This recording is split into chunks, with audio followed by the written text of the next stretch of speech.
Bičiuliai, sakykit, ar yra tokių, kurie norėtų sumokėti man 50 eurų ir gerai pasiknisti? Nu, gerąją tą žodžio prasme, pasiknisti.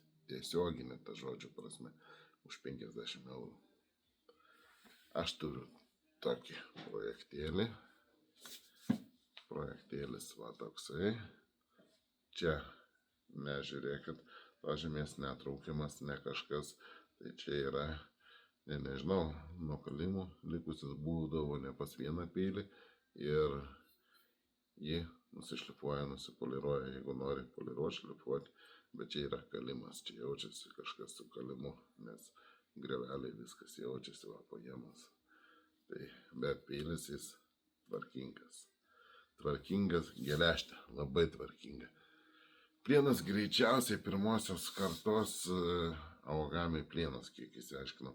Aišku, nedariau aš tų galandinimo testų, tai pilnai negaliu garantuoti, kad čia Aogami 100%.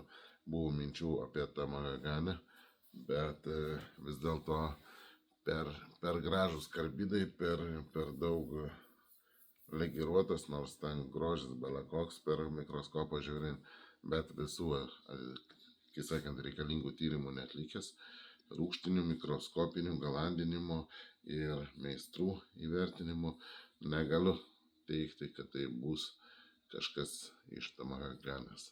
Nors visada yra kažkokia viltis, kad gali būti.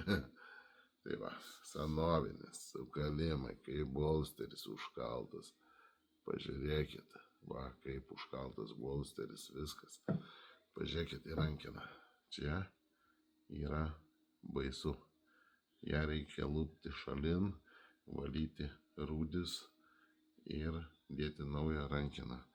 Apie tai kalba buvo pasiknisti.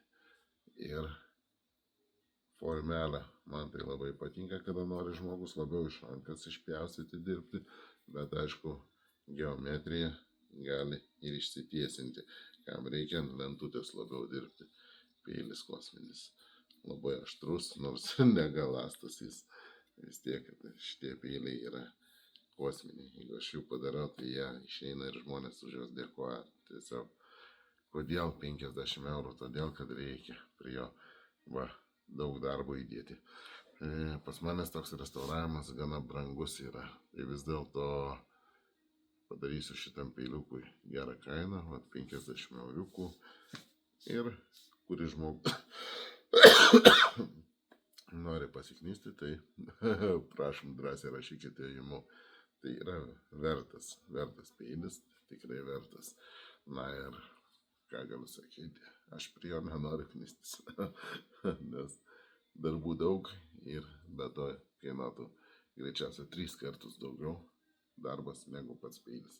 Tai va, siūlyčiau patiem jums. Žodžiu, toks projektėlis būtų labai smagus. Iki.